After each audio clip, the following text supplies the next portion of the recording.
당신은 사랑받기 위해서 태어난 존재입니다. 오늘날 이 현대, 특별히 이 미주 지역에 사는, 선진국에 사는 여러분, 우리 또 한국에 있는 우리 한국인들, 물질적으로는 역사상 가장 풍요한 시대에 살고 있습니다. 그런데 이상하게도 이렇게 풍요하고 좋은 환경에 살면서도 우리는 정말 사랑에 굶주려 있습니다. 모든 영혼이 사랑이 필요해요. 정말 사랑이 필요한 그런 시대에 살고 있습니다. 영혼이 기갈해서 사랑이 없어서 마른 뼈처럼 이렇게 말라 비틀어져서 하나님의 형상을 다 잃어버리는 거예요. 하나님의 형상은 이 사랑의 형상인데 사랑하지 못하는 사람들이 점점 되어가고 있는 이런 이상한 시대에 살고 있습니다. 성경에는 예언이 되어 있어서 이 시대를 아모스 8장 11절을 보게 되면 내가 땅에 기근을 보냈는데 양식이 없어 주림이 아니고 물이 없어 가람도 아니고 여호와의 말씀을 듣지 못한 기갈이라 그랬어요. 이 여호와의 말씀이 사랑의 말씀인데 이 하나님 사랑을 받지 못하니까, 이 사랑의 말씀을 받지 못하니까 영혼이 너무 배고픈 거예요. 목마른 거예요. 그런 시대에 살고 있습니다. 예전에는 좀 가난하고 힘들고 환경도 좋지 않았는데, 그렇지만 영혼들은 참 풍성했거든요. 인정도 있고 사랑도 풍성했었습니다. 그런데 오늘날 이 시대는 너무너무 잘 살고 완벽한 것 같은데 영혼이 뻥 뚫린 고목나무처럼 메말라가 있는 것이요. 그 이유를 살펴보면 이 물질 문화 때문에 오는 것입니다. 이 물질 문화가 속여서 인간의 영혼을 다 도둑질해 가서 우리 관심들을 전부 그 물질 문화 속으로 빼앗아갔습니다. 거기다가 우리 영혼을 쏟게 되는데 그게 진액을 다 쏟아버리는 거예요. 그래서 자기도 모르게 그 물질 문화 속에 담겨있는 영혼이 마치 무슨 이 무기질의 황산 같은 데서 이렇게 빠져나가듯이 그 안에 있는 진액들이 인간에게서 다 사랑의 진액이 다 빠져가는 겁니다. 영혼의 골수가 빠져나가서 마른 뼈가 됐습니다. 우리 어릴 때 어르신들이, 젊은 애들이 일찍 술 담배를 피우면 야야 술 담배 일찍 하면 뼈가 녹는다 이런 표현을 했습니다. 요즘은요 게임이나 어떤 문화나 전자기기, 아이패드 이런 것 때문에 아이들이 영혼의 뼈가 이렇게 녹아지는 거예요. 그래서 아이들이 꽉 말라지는 겁니다.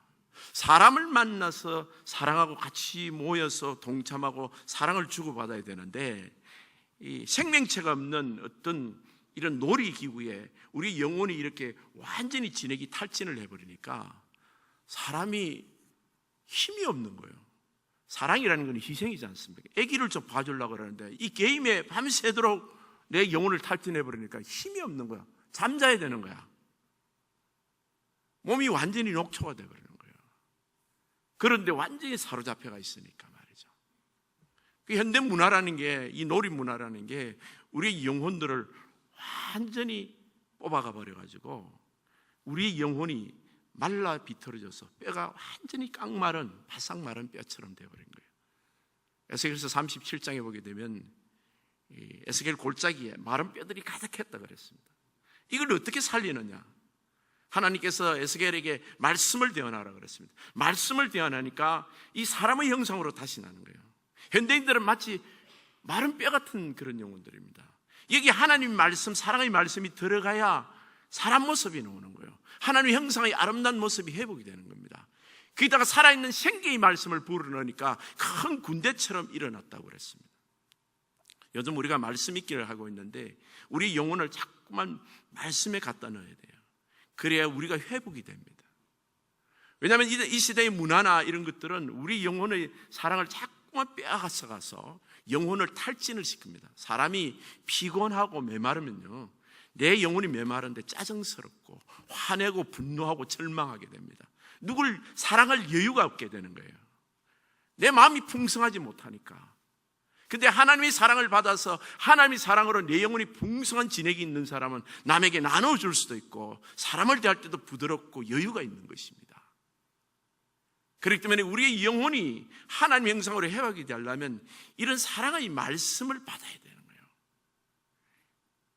세상 사람에게도 너도 나도 지금 영혼이 기갈이라 서로가 사랑을 줄 수가 없어요. 하나님으로부터 이 사랑을 우리가 받아야 돼요. 우리 영혼이 하나님의 사랑에 풍성히 담겨야 되는데, 오늘 읽은 이사야서 43장 1절에서 7절 말씀은 이 하나님의 사랑이 풍성한 말씀입니다. 여러분, 힘들 때 이 말씀을 꼭 기억하고 있다가 이 말씀을 자주 읽으시라고요.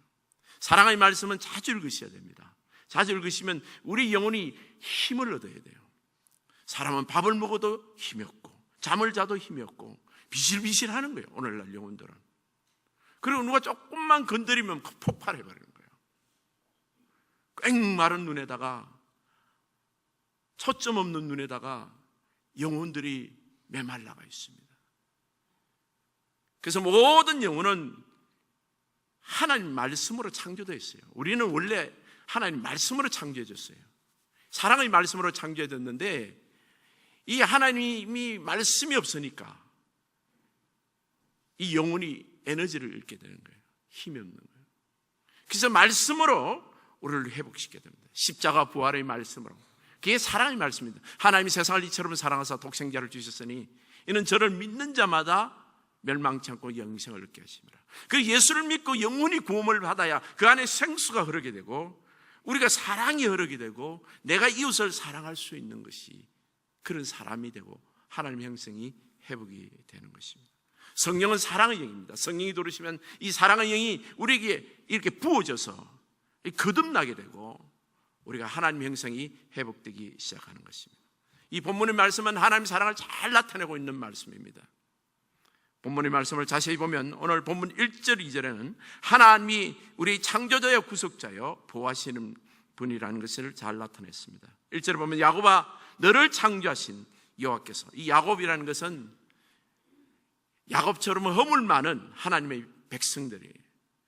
그러나 하나님께서 너를 창조하신 여호와께서 지금 말씀하시니라. 하나님은 우리를 창조하십니다. 그래서 모든 것을 다 아세요. 시편 139편 1절에서 4절을 보게 되면 여호와께서 주께서 나를 살펴보셨으므로 나를 아시네. 우리 주님은 우리를 만드셨기 때문에 우리를 잘 아십니다. 2절에 보면 주께서 내가 안고 일어섬을 아시고 멀리서도 나의 생각을 밝게 하십니다. 우리가 무슨 생각을 하는지, 어떻게 눕는지, 어떻게 자는지도 잘 아는 겁니다. 여러분, 잠자는 버릇도 사람마다 다르죠, 그죠? 저는 왼쪽으로 이렇게 잡니다. 어떤 사람은 오른쪽으로 잘 거예요. 옆에서 이렇게 칼잠을 자는 사람이 있고, 어떤 사람은 반듯하게 누워서 주무시는 분도 있고, 어떤 사람은 이렇게 엎드려 자는 사람도 있고, 그죠? 여러분, 이 중에 해당됩니다. 식습관도 다른 것 같아요. 뭐 어떤 사람은 식물성을 좋아하고 동물성을 좋아하고 이 고기를 좋아하고 하는데, 어떤 분은 관찰력 있는 분 그러더라고요. 요즘은 식사를 적게 하기 때문에 전부 젓가락으로 들고 이렇게 밥알을 세어가면서 드시더라고요. 적게 드시려고. 근데 우리 조금 연세 드신 분은 이 밥을 많이 드세요. 밥을 많이 드시는데 숟가락 갖고 밥을 퍼는데 이 밥도 말이죠, 퍼는 장소가, 시작하는 데가 어디냐, 사람마다 달라요. 왼쪽부터 시작하는 사람이 있어요. 오른쪽부터 시작하고 대부분 앞쪽부터 시작해요. 근데 신기하게도 뒤쪽부터 시작하는 사람이 있어요. 이렇게 뻗어가지고 이렇게. 우리 생각을 하신다 그랬어요. 그저께 나는 별로 대추를 좋아 안 합니다. 근데 갑자기 대추 생각이 나더라고요. 그때 집에 가니까 식탁에 대추가 이렇게 네 알이 있는 거예요. 그것도 막 좀 과장하면 막 사과 반만 하는 이런 대추. 요즘 대추가 얼마나 큽니까? 그런데 그 대추를 먹어보니까 너무나 꿀맛이에요. 와, 내가 대추가 먹고 싶었던가 봐. 아마 어르신들이 한국에서 며칠 전부터, 아니 몇 달 전부터 사가지고 주려고 이렇게 갖고 오신 것 같은데요. 사람을 통해서 이렇게 주시는 거지만은 하나님이 예비하시는 거예요. 여러분이 지금 삶에 있어서 무슨 생각을 하는지 우리 주님은 다 알고 계십니다. 잠잘 때 우리 아들, 딸은 이렇게 잔다. 다리를 한쪽 올려야 돼. 음식을 먹을 때 무슨 생각을 한다까지 다 아시는 거예요. 그리고 우리가 우리 아는데 우리 주님이 모르시는 것이 없다는 거예요. 우리를 창조하시고 우리의 모든 것을 그 아시는 분이 내가 너를 구속하고 두려워하지 말라, 내가 너를 구속하였고 그랬습니다. 우리가 죄로 인하여 두려움이 있습니다. 항상 죄책감 같은 게 있어요. 죄로 인하여 멸망할 영혼들이 독생자 예수 그리스도를 주셔서 우리를 구속하셨습니다. 자기 아들을 죽이시기까지 사랑하신 이 사랑이, 그 사랑을 거룩한 낭비라고 합니다. 하나님은 창조시고 우리는 피조물인데 창조물과 피조물을 이렇게 바꾸는 것은 사실은 올바른 익스체인지 라이프 아니에요. 가치가 같은 게 아니에요. 한쪽은 너무 존귀한 자고 한쪽은 우리 피조물은 하나님 비했으면 아무것도 아닌 존재, 죄인에 불과한데 하나님께서는 우리를 사랑하심으로 우리를 존귀한 자로 여기셔서 그것을 바꾸셨습니다. 그래서 제가 그런 비유로 이야기했습니다. 쌍둥이 이야기를 했습니다. 여러분 들었겠지만요, 어떤 두 형제, 쌍둥이 형제가 있었는데 한 형제는 너무나 모범적이고 예수 잘 믿고 하나님 앞에 거룩한 하나님의 형상이고, 또 한 형제는 망난이에요. 살인, 간음, 도둑질을 하다가 결국 잡혀서 사형받게 됐습니다. 근데 사형받기 하루 전날 형이 동생을 찾아갑니다. 형은 이런 생각을 하면, 자기는 이제 죽어도 천국 가는데, 나는 지금 죽어도 천국 가는데 내 동생은 지금 죽으면 바로 지옥이다. 이 동생이 육신이 죽는 것이 걱정이 아니라 죽어서 지옥 가는 게 걱정이다. 이거 어떻게 살릴 수 있는 방법이 없겠는가? 그래서 동생을 찾아갑니다. 수염을 다 깎이고 자기 옷을 그대로 입히는 거예요. 일란성 쌍둥이이기 때문에 간수가 못 알아보는 거예요. 그 이야기죠, 그죠? 근데 비유로는 정말 아름다운 비유입니다. 그래서 완전히 바꿔치기 하는 거예요. 그래서 형이 동생 대신 죽습니다. 근데 동생 손을 꼭 잡으면서 하는 말이, 너는 지금부터 예전처럼 살면 안 돼. 너는 형처럼 살아야 돼. 입에서 욕도 하지 말고 나쁜 짓 하면 안 돼. 네가 나쁜 짓 하고 욕하고면 네가 들킨다. 네가 지금부터는 나처럼 살아야 돼. 여러분과 제가 가진 생명이, 우리 안에 지금 예수 그리스도가 들어와 있는데 그 예수라는 분이 왜 그렇게 생명을 어처구니없이 그렇게 낭비스럽게, 그렇게 거룩한 낭비로 우리를 바꿔주시냐 하면, 우리에게 영생의 생명을, 죄를 사해 주실 뿐만 아니라 네가 천국에 그냥 간다 이것이 아니라 이 땅에 살면서도 너 예수처럼 살아야 돼. 나처럼 살아야 돼. 그러면 여러분 귀에 영혼에 지금 은밀한 음성, 너 나처럼 살아야 돼. 지금처럼 살면 안 돼. 예전처럼 살면 안 돼. 너는 오늘부터 나처럼 살아야 돼. 말이든 손이든 걸음걸이든 네 눈동자든 모든 것이 나처럼 살아야 돼. 이 뜻인 거예요. 우리 하나님은 우리를 빛이라 그러고 소금이라고, 왕같은 제사장이라, 작은 예수 크리스찬이라 불렀습니다. 우리 주님은 지금도 우리 안에 들어오셔서 내 안에 너가 산다? 네 안에 내가 산다? 내가 그리스도께 십자가에 못 박혔나니 그런 적 이제는 내가 산 것이 아니에요. 나의 사람이 사는 것이 아니에요. 그리스도께서 사시는 것이라. 누구든지 그리스도 안에 있으면 새로운 피조물이라. 이전 것은 지나가서니 보라 새 것이 되었다. 너 새 사람이야. 지금부터 새롭게 살아야 돼. 예수처럼 살아야 돼. 이 말씀을 하시는 거예요. 그렇게 살 수 있는 능력이 우리 안에 있는 거예요. 그분이 와 계시는 겁니다. 우리가 하나님을 귀하게 여기는 것은 그런 능력과 아름다운 모습이 와 있는데 그분처럼 살아드려야 되는 것이 하나님께 해드리는 가장 귀한 예배입니다. 오늘 이 주일 예배 드리러 오신 분 귀하지만은 일주일 내도록 예배 드리는 삶이 내가 예수처럼 살기를, 그렇게 살기를 결단하고 그렇게 살아가는 사람, 내 안에 예수가 드러나기를 그렇게 사는 사람이, 그 사람이 아름다운 거예요. 가장 아름다운 예배자인 것입니다. 내가 너를 지명하여 불렀느니 너는 내 것이라 그랬습니다. 우리 주님은 우리를 이미 부르셨어요. 지명해서 이름을 불렀습니다. I have summoned you 그랬습니다. By name. I have called you by name. 이름을 불러서 아는 거예요. 우리 이름을 다 알고 계세요. 생명책에, 하늘나라 생명책에 여러분의 이름이 다 적혀 있습니다. 그리고 이미 불렀다 그랬습니다. 이 말은 이미 끝났어요. 우리는 지금 죽어도 천국입니다. 여러분 지금 천국 열차를 타고 가고 있는 중이에요. 우리는 이 세상에서 좀 잘 살고 못 살고 성공했다 안 됐다 뭐 자식이 웃죠. 별거 아니에요. 우리는 전부 다 천국으로 가고 있다는 거예요. 우리 가족들은. 이 얼마나 놀라운 일입니까? 그리고 이름을 일일이 다 아는 거예요. 여러분. 그리고 2절에 보면 내가 물 가운데 지날 때도 내가 너와 함께 할 것이고 강을 건널 때도 물이 너를 침몰하지 못할 것이요 내가 불 가운데 지날 때도 타지도 않을 것이요 불꽃이 너를 사르지도 못하리니. 물이든 불이든 우리를 침범하지 못하고 하나님이 막아주신다는 거예요. 이 견인을 그러는데 하나님께서 우리를 보호해 주시고 프로텍트를 해 주시는 거예요. 3절에 보면 대저 나는 이스라엘 내 하나님이여 이스라엘 거룩하니여 내 구원자임이라. 내가 애굽을 너의 성량물로 구스와 스바를 너의 대신 주었노라. 우리 하나님 백성들이 위기를 당할 때 우리가 당해야 될 어떤 어려움들을 다른 사람이 불신자가 대신 당하는 경우들이 많다는 거예요.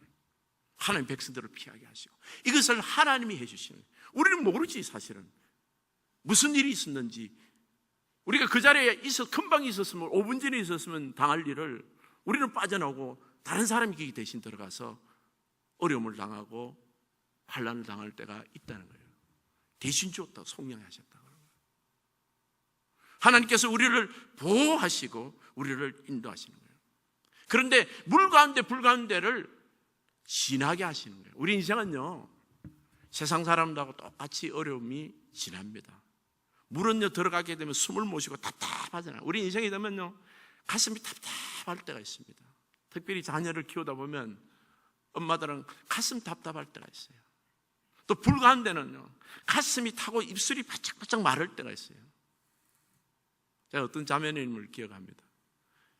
우리 아이가 그때 당시는 지금부터 얼마 전까지만 해도 이 핸드폰이 셀폰이 있는 것이 사실 얼마 안 됐어요. 그죠? 그 전에 삐삐가 있었고요. 삐삐 전에는 아이들이 어디 나가면 지가 전화를 안 하면 우리가 애가 어디 있는지 몰라요.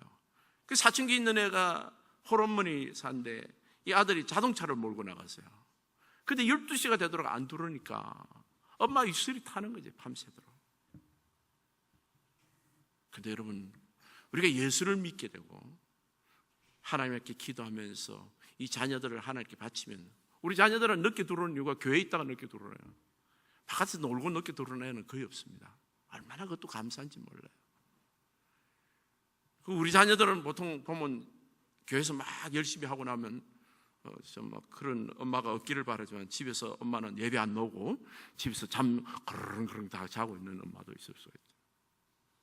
근데 물 가운데 지날 때도 하나님 불 가운데 지날 때도 하나님께서 이 우리 자녀들을 맡고 있고 하나님께 맡긴 자녀들은 하나님께서도 우리 자녀를 보호해 주시는 것이에요.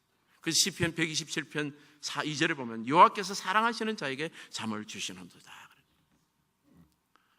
아들이 엄마가 늦게 들어오면 잠자고 있어. 항상 엄마를 먼저 자고 있어요. 그럼 이제 아들이 조금 섭섭해서 엄마 아들이 늦게 들어오면 아들이 걱정이 돼서 좀 잠도 못 자고 이래야 되는데 우리 엄마는 뭐 걱정도 없어. 엄마가 하는 말이 너는 하나님의 아들이다. 하나님 책임지시고 하나님 너 축복하시고 하나님 너 인도하실 걸 잘한다. 난 너 때문에 걱정 안 한다. 나는 너를 위해서 기도. 우리 하나님께서 우리 가정과 우리 자녀들을 보호하시고 하나님께서 인도하시는 그 놀라운 은혜가 지금 우리와 함께 하시는 거예요. 그래서 성도의 일평생 우리가 야곱 같은 자, 야곱이 어땠습니까? 행 에서에게 파축을 팔아서 장자권을 뺏고 또 장자의 축복도 빼서 눈먼 아버지를 속여가지고 행이 화가 나가지고 에서를 죽이려 할 때 외삼촌 라반의 집으로 피신을 시키잖아요. 그래서 창세기 보게 되면 28장에 보게 되면 그 루스라는 곳에 베델이라는 곳에 돌베개를 하고 자고 있으면 그때 꿈에서 하나님이 사닥다리로 나타납니다. 그때 하나님이 오셔서 하시는 말씀이 내가 내 평생에 내가 너와 함께 하리라 그랬습니다. 오늘 똑같은 말씀입니다. 물이 너를 침몰하지 못하고 내가 너와 함께 할 것이고 하나님이 우리와 함께 하는 이유는 딱 하나입니다. 그것은 우리가 하나님의 자녀이기 때문이에요. 우리가 하나님의 자녀이기 때문이에요. 우리의 형실이 때로는 하나님 보시기에 이쁘지 않고 허물이 많아도 우리가 회개하고 주님 앞에 나와서 이 예배 드리는 하나님 자녀들의 모습을 볼 때 하나님 다 용서하시고 자녀로 회복하는 거예요. 이 하나님이 자녀를 사랑해서 평생 임마누엘 하나님으로 여호와 우리와 가운데 오셔서 함께하고 계시는 거예요. 내가 너와 함께한다 말씀하십니다. 오늘 4절에 보면 내가 내 눈에 보배롭고 존귀하며 내가 너를 사랑하였은즉 내가 내 대신 사람들을 내어주며 내 백성들이 내 생명을 대신하리라 그랬습니다. 네가 내 눈에 보배롭고 존귀하며 그랬습니다. 우리가 하나님 보시기에 참 아름다운 사람이에요. 하나님이 우리를 보배롭고 존귀하게 여기는 겁니다. 하나님이 우리를 귀하게 여기고 사랑합니다. 요즘 현대인들은 사람에게 사랑을 받으려고 많이 외모를 치장합니다. 그것도 좋죠. 뭐 이쁘면 사랑받는다고 생각하고 사람들이 자기를 사랑해 준다고 생각하고. 그런데 지나친 것은 좋지 않아요. 우리 사랑은 하나님 말씀에서 옵니다. 하나님 말씀이 우리를 사랑하시고 그 말씀이 이런 말씀들이 네가 내 눈에 참 이쁘구나, 보배롭다, 존귀한 자다, 귀할 뿐만 아니라 참 존귀하게 높임을 받는 자다. 하나님께서 우리를 귀하게 여기고 높이시오는 그런 하나님의 백성들이라는 거죠. 우리가 이 하나님 말씀을 볼 때마다 성도는 하나님 보시기에 참 보배롭고 존귀한 자녀이다. 여러분 사람을 볼 때, 우리 교인들을 이렇게 볼 때 여러분 눈이 하나님 눈을 닮아가야 정상이에요. 내 눈이 사람을 볼 때마다 저 사람이 참 귀하다, 보면 볼수록 귀하다는 느낌이 들어야 정상이에요. 사람을 볼 때 말이에요. 왜냐하면 우리는 하나님의 백성이고 하나님이 그렇게 우리를 보기 때문에 우리 가운데 하나님도 영혼을 그렇게 보는 거예요. 사람을 볼 때 저 사람 보면 볼수록 귀하다. 저는 특별히 목회자니까 그렇지만은 뭐 어린아이들이 이쁜 거는 말할 것도 없고요. 어른들도 이렇게 보면 볼수록 잘생겨서 보면 볼수록 야, 참 귀하다. 근데 이 귀하다는 감탄이 나올 때마다 그 성도님들이 정말 귀한 행동을 하는 걸 보게 돼요. 참 기막힌 귀한 일들을 하더라고요. 저는 뭐 이렇게 귀한 일들이 본인이 자랑은 하고 다니지 않지만은 이렇게 듣잖아요. 어떤 성도님에 대해서 이 귀한 일들을 이렇게 듣게 되는데, 야, 그래서 그렇게 귀하게 보였구나. 하나님 보배처럼 그렇게 존귀하게 보이는 거예요. 여러분, 그런데 가장 귀하게 봐야 될 사람이 자기 자신이에요. 내가 나를 귀하게 보는 사람은 다른 사람도 귀하게 봅니다. 다른 사람이 자꾸만 허물만 보는 사람은요, 자기 안에 자기에 대한 자화상이 좋지 않은 사람이에요. 뭐 저 사람은 이렇고 저 사람이 저렇고 뭐 이렇게 비판하는 것을 무슨 자랑처럼 하는 세상 사람들을 절대 따라갈 게 아니에요. 왜냐하면 그 사람은 자기 안에 나쁜 형상이 있다는 얘기예요. 그리스도인들은 자기가 아름다운 사람이에요. 내 안에 그리스도의 형상이 있는 사람이에요. 그렇기 때문에 다른 사람을 존귀하게 여기고 존귀하게 말하는 거죠. 그러나 우리는 때로도 믿음이 없을 때 우리 자신에 대해서 실망할 때가 있습니다. 자신에 대해서 참 내가 못난 사람이다, 내가 왜 이럴까, 큰 실수를 했을 때나 또 어떤 상황이 어려워지거나 절망적인 상황이 사면이 초과가 될 때, 신상을 찾으면 물 가운데 불 가운데 있을 때 우리 자신에 대해서 그렇게 자신의 실수로 인하여 특별히 어떤 일이 저질러지고 결과를 우리가 거둘 때는 이건 내 탓이다 생각할 때 내가 참 못났다는 생각을 하게 될 때가 있어요. 그때도 꼭 기억하세요. 이 말씀을. 내가 너를 보배롭고 존귀하게 여긴다. 저는 맨 처음 1982년도에 웨스트버지니아 대학에서 교회를 나갔는데 한 달에 한 번 주일날 나갔어요. 그것도 겨우겨우 나갔습니다. 목사님이 하도 부탁해서 나가줬어요. 목사가 불쌍해서. 그리고 한 달에 한 번 나가서 일불 헌금했습니다. 근데 일불도 굉장히 큰 헌금이었어요, 저한테는. 왜냐하면 그때 짜장면이 500원인데 그때 일불에 820원이었어요. 상당히 엄청난 거금을 헌금했어요, 제가. 그것도 아깝더라니까요. 근데 지금은 제가 목사가 되어 있습니다. 이게 사람이 만든 게 아니에요, 여러분. 우리가 하나님께 은혜를 받으면요, 우리는 다 들을 수 있습니다. 그 정도로 하나님이 좋은 거예요. 그게 정상적인 방법이에요.